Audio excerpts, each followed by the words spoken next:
বালিগঞ্জের নামী মিষ্টির দোকান, যেখানে মিষ্টি খেতে এসে পছন্দ না হওয়ায় গুন্ডাগিরি করলো স্থানীয় বিজেপি নেতা এবং তার অনুগামীরা। আরও একবার দেখুন সিসি ক্যামেরা ধরা পড়েছে সেই গুন্ডাগিরির ছবি।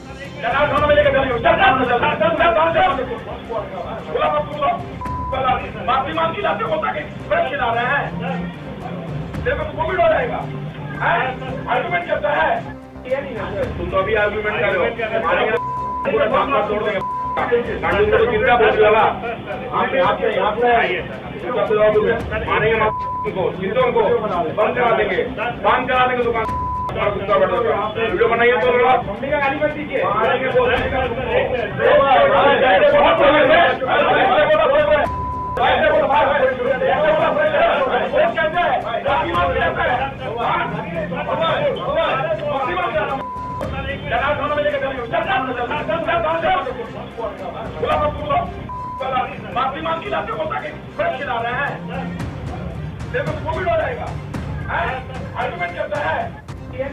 तुम तो अभी आर्गुमेंट कर रहे हो, पूरा मामला तोड़ देंगे। कानून को जितना बोल लगा मानेंगे को जितों को बंद करा देंगे दुकान। वीडियो बनाइए तो বালিগঞ্জে বিজেপি নেতার দাদাগিরি। মিষ্টির দোকানে মিষ্টি খেতে এসে মিষ্টি পছন্দ না হওয়ায় শুরু হয় কথা কাটাকাটি, আর সেই কথা কাটাকাটি গড়ালো রীতিমতো হুমকি, শাসানি, এমনকি মারধরে।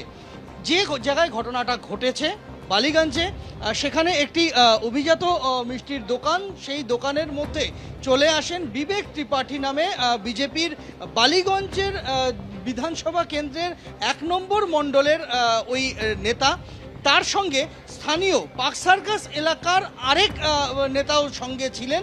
তারা প্রথমে এই দোকানে ঢোকেন, মিষ্টি খেতে চান, মিষ্টি দেওয়া হয় এবং তারপর যে অভিযোগ থানায় দায়ের হয়েছে এবং সিসিটিভি ফুটেজ যেটা পুলিশের কাছে জমা পড়েছে, তাতে দেখা যাচ্ছে যে সেই মিষ্টি নিয়ে কথা কাটাকাটি শুরু হয় কাউন্টারে থাকা যিনি কর্মচারী রয়েছেন তার সঙ্গে এবং এই দোকানের যিনি ম্যানেজার রয়েছেন তার সঙ্গে।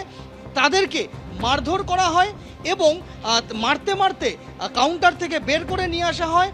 শুরু হয় রীতিমতো রাজনৈতিক নেতাদের নাম করে হুমকি দেওয়া এবং তারা বিজেপি করেন এবং সেই বিজেপি নেতাদের নাম করে হুমকি দেওয়া শুরু হয়, এমনকি খুনের হুমকি পর্যন্ত দেওয়া হয়। এই ঘটনাতে আহত হন কাউন্টারে থাকা 2 কর্মী এবং তারপর তাদেরকে শাসিয়ে দলবল নিয়ে আবারও আসার হুমকি দিয়ে চলে যান ওই 2 বিজেপি নেতা। ঘটনায় লিখিত অভিযোগ দায়ের হয়েছে করেয়া থানাতে। ঘটনার তদন্ত শুরু করেছে পুলিশ এবং এই ঘটনার পর থেকে রীতিমতো আতঙ্কে দোকানের 2 কর্মচারী। এখনো পর্যন্ত এই ঘটনায় কাউকেই গ্রেপ্তার করেনি পুলিশ।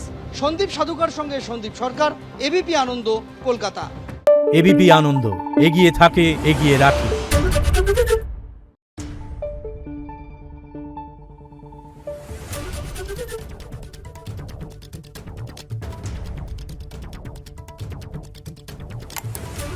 Thank you.